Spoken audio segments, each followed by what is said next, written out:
को लेकर के भूचाल आ गया हर जगह। इंडिया ने अपने पांवों पे खड़ा होने का फैसला कर लिया। गोल्ड के द्वारा यूएस बॉन्ड्स को ओवरटेक कर लिया गया है as the largest foreign reserve asset. ये India gold reserve 880 metric ton है और ब्रिक्स के कुल 50% ग्लोबल गोल्ड प्रोडक्शन कंट्रोल है। ये बात हम बहुत वाज़ेह आपको बता चुके हैं कि 2020 से शुरू होने वाली आलमी जंगें 2030 तक पूरी दुनिया में खौफनाक तबाहियां मचाएंगी। डी डॉलराइजेशन जो है वो होना शुरू हो गई है। भारत ने अपनी जो टोटल ट्रेजरी बॉन्ड होल्डिंग थी वो $250 बिलियन से घटा के इस समय लगभग $180 बिलियन कर लिया है। फोन कॉल की वजह से कॉन्ट्रैक्ट नहीं हो सका। 56 इंच की छाती जो है वो भारत का मुस्तकबिल तबाह करेगी। नरेंद्र मोदी ने डोनाल्ड ट्रंप की छवि को इतना धक्का पहुंचाया है कि जिसकी आप कोई कल्पना भी नहीं कर सकते। दूसरा, मोदी साहब ने भी आज बड़ी लंबी लंबी बातें की हैं। उन्होंने कहा कि भैया ये सारे आते थे बाहर से आके यहाँ पे जो है वो गजनवी आया और उसने सोमनाथ पे हमला किया। मैं बल्कि चीमा साहब मैंने सनातन धर्म को बड़ी डिटेल से पढ़ा है, जैनिज्म को बड़ी डिटेल से पढ़ा है। इसमें वायलेंस नहीं है और इसी चीज का फायदा पठान उठाते रहे। वो कोई वेनेजुएला तो है नहीं कि वो आके इसके ऊपर हमला कर देंगे। इंडिया वेनेजुएला नहीं है भाई। ट्रंप ने क्या किया कि लुटनिक से कहलवा दिया, भाई तुम ये बोल दो कि मोदी के कारण ये डील नहीं हुई, और जबकि इंडिया ने बिल्कुल क्लियर किया, मैंने इनको तबियत से ठोका है। ये जो आप जो बातें भी कर रहे हैं, चाहे ग्रीनलैंड हो, चाहे उसमें वेनेजुएला हो, चाहे क्यूबा हो, चाहे ईरान हो, ये सारा उसी का है। चीमा साहब नेटो फेल है।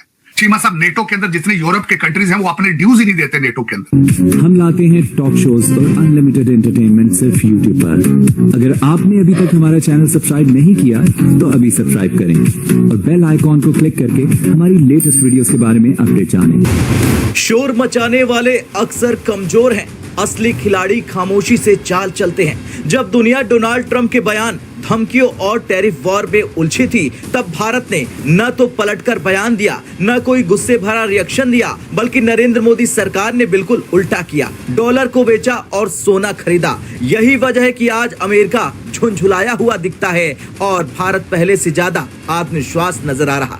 आज के इस वीडियो में हम ध्यान से समझेंगे डॉलर के मुकाबले रुपया कमजोर दिखने के बावजूद भारत कैसे मजबूत हो रहा है। अमेरिका की रणनीति बहुत सीधी थी, टैरिफ लगाओ, दबाव बनाओ, भारत डॉलर के लिए अमेरिका की तरफ देखेगा। लेकिन मोदी सरकार ने ये नहीं किया।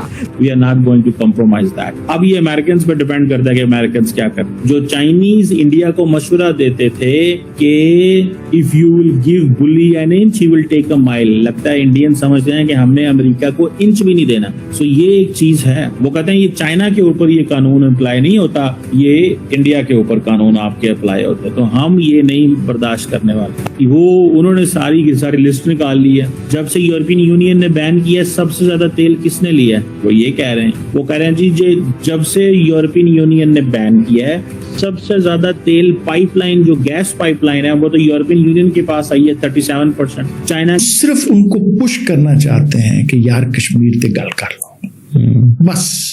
इससे इलावा हमारा इंडिया के साथ कोई कॉन्फ्लिक्ट नहीं है, ठीक है ना।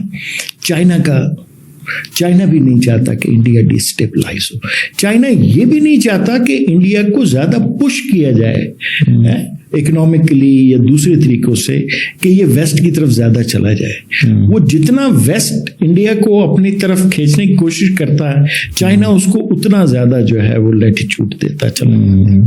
तो एक तो मेरे ख्याल में हम जितने भी उसके नेगेटिव पॉइंट्स को देखें, उसमें ये सबसे अहम चीज है कि इंडिया को ये दो मेजर एडवांटेजेस है। दूसरा जो है चैलेंजेस क्या है, मेरे ख्याल में चैलेंजेस वही हैं जिसको हम कह सकते हैं कि पॉवर्टी के चैलेंजेस हैं, कास्ट के चैलेंजेस हैं, लोगों को पढ़ाने के चैलेंजेस हैं, लोगों को फीड करने।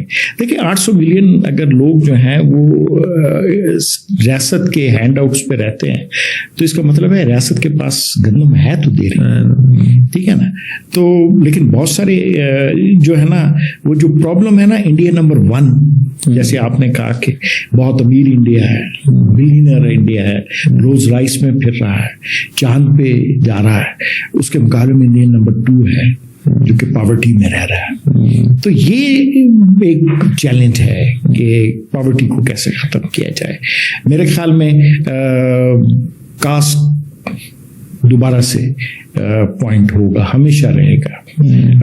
अब मेरे ख्याल में सेकुलर और हिंदुत्व पॉलिटिक्स के दरमियान भी रहेगा एक लंबे अरसे। इसके कॉन्सिक्वेंसेस क्या होंगे मोदी साहब के जो 10 साल हैं और पॉसिबली जो अगले 5 साल हैं, इसके नताइज तो बहरहाल आएंगे। देखिए ना, 2 चीजें इंडिया कर रहा है जो हमने भी की। एक रिलीजन को यूज कर रहा है होमोजेनिटी क्रिएट करने के लिए, और दूसरा अमेरिका से मोहब्बत का इजहार कर रहा है। हमने भी यही किया, उसकी सजा आज तक भुगत रहे हैं, ठीक है ना। तो इंडिया इसकी सजा कब भुगतेगा? बहुत सारे इंडिया में अपने जो उसके काम करने वाले हैं वो कहते हैं कि ये वक्त गुजरने के साथ साथ जो हिंदू मुस्लिम क्राइसिस है ये प्रोबेबली बढ़ सकता है। जो सबसे इंटरेस्टिंग है वो मुसलमानों की तरफ से जो है, मुसलमान जो हैं उन्होंने गिव अप नहीं किया, उन्होंने सरेंडर नहीं किया। वो अपनी आइडेंटिटी को प्रिजर्व करना चाहते हैं, ठीक है ना। और जो इलेक्टोरल सिस्टम है, अगर वो इंडिया को स्ट्रेंथ प्रोवाइड कर रहा है तो ऑप्शंस भी दे रहा है, ठीक है ना, जिसमें मुसलमान अभी भी समझते हैं कि किसी वक्त भी वो किसी कोलिशन का हिस्सा बन के पावर में आएंगे और जितनी भी उनके साथ ये ज्यादतियां हो रही हैं उनको रीड्रेस करेंगे। और 2026 में भारत के अंदर ब्रिक्स की प्रेसिडेंसी है। क्लियर कट वो बोल रहे हैं कि आप ब्रिक्स का जो यूनिट करेंसी है वो मत लेके आइए। अब रशिया और चाइना दोनों भारत के ऊपर प्रेशर डाल रहे हैं कि आप ब्रिक्स का करेंसी लेके आइए। देखिए, हमको ब्रिक्स के करेंसी में कोई फायदा नहीं है, ये मैं आपको ओपन बता रहा हूँ, क्योंकि ब्रिक्स के अंदर सबसे ज्यादा जो फायदा होगा वो चाइना को होगा, और हमें आज हमारा सबसे बड़ा दुश्मन चाइना है।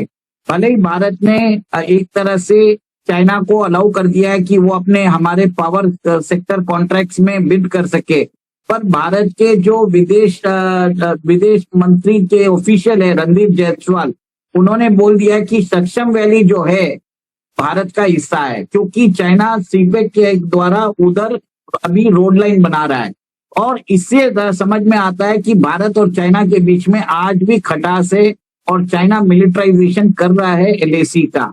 तो कहीं ना कहीं आप ये देखिए, भारत को समझना पड़ेगा और टैक्टफुली खेलना पड़ेगा। दुनिया इसी तरह आपको जूते मारती रहेगी, जलीलो ख्वार करती रहेगी। बल्कि मैं हमेशा पाकिस्तान को भी बार बार इन चीजों की एडवाइस करता हूं कि नेपाल और बांग्लादेश और जेनजी से सीखें, गवर्नेंस इंप्रूव करें। दिहाड़ियां लग रही हैं पाकिस्तान में, सुबह शाम लग रही हैं, रोकें इन चीजों को। CCD सिर्फ काफी नहीं है, अपनी अदालतों को भी कंट्रोल करें और करप्शन पे कुछ क्रैकडाउन करें, वरना ये जेनजी तबाह करके रख देगी। मैं बता रहा हूं आपको, मैं बड़े अरसे से पाकिस्तान को भी एडवाइस कर रहा हूं कि बैलेंस करें गवर्नेंस में। ये जो दिहाड़ी लगाने का जो ट्रेंड है वहां पे, क्या हो दिहाड़ी लाओ तो निकल जाओ, दिहाड़ी लाओ तो दुबई नाच जाओ, दिस इज बहुत पुराना ट्रेंड हो चुका है। खुदा रहा अपने आप को बचाएं इस जेनजी से। और उसको आपने कहा कि मुझे गुस्सा आ जाएगा, तुम मुगल शहजादे हो, तुम्हें गुस्सा आ जाएगा तो फिर क्या कर लोगे तुम उसी एक शख्स के पैरोकार हो कि जितना बड़ा बदतमीज बंदा होता है उतना बड़ा होता उसको दिया जाता है। मैं इनको सियासी पार्टियां नहीं कहता चीमा साहब, ये कल्ट होते हैं। जिस तरह इन्होंने अरशद शरीफ की डेड बॉडी के ऊपर सियासत करने की कोशिश की थी, डेड बॉडियां चाहिए होती। आज भी ख्वाहिश है मुर्शद की कि 20-25 माओ के बच्चे मरे, मैं बाहर आऊं और मैं बनी गाला से रिमोट कंट्रोल पे मर्जी के 25-25 साल के बच्चे चीफ मिनिस्टर बनाऊं और गोगियां नचन गलियां थे तमाशे होते। अच्छा ने छोड़े चीमा साहब, उर्दू ही सीख ला यार, तेन तो उर्दू भी नहीं आती, तेन तो उर्दू ही नहीं आती। तू उर्दू च कहना तकरीर, तू उन्होंने बार-बार वाइस चांसलर के दस वो तो शेखुल जामिया वाला लफ्ज मरना, या तो कह रहे शेखुल जामिया इस तरह क्यों तकारीर कर फरमा रही है, या तो बोल तेन ना उर्दू आती है, तेन पश्तो भी नहीं आती होनी पूरी, अगर सोचा जाए। लेकिन ये कि बदतमीजी के तूफान है, इनको रोकें खुदा। चीमा साहब, अगर देखा जाए, मैं बड़े अरसे से इन चीजों को स्टडी करने की कोशिश कर रहा हूं, इन डाट्स को मिलाने की कोशिश कर रहा हूं, तो अगर देखा जाए तो ये जो कुछ भी आज हो रहा है दुनिया के अंदर वीक पॉलिटिकल लीडर्स की वजह से हो रहा है, जो कुछ भी हो रहा है। और डेमोक्रेसी मेरे ख्याल में खत्म हो चुकी है। Democratic values are in decline since so long, आज से नहीं बड़े अरसे से। चाहे उसको आप इनका नालायक होना समझें, चाहे इनका करप्ट होना समझें, चाहे इनका अनएजुकेटेड होना समझें, चाहे जो कुछ भी समझें, स्पेशल इंटरेस्ट जो है वो कवर कर चुका है। इंडस्ट्रीज, जिस तरह के आपने देखा होगा कि हर जगह पे जो इंडस्ट्रियलिस्ट हैं, पैसे वाले लोग हैं, वो अपनी मनमानी कर रहे हैं। तो आपको ये वीडियो कैसा लगा कमेंट बॉक्स में जरूर लिखिए। इस वीडियो को लाइक कीजिए, शेयर कीजिए, सब्सक्राइब करना ना भूलिए आपके चैनल EFC और जेड को। मिलते हैं अगली वीडियो में। जय हिंद।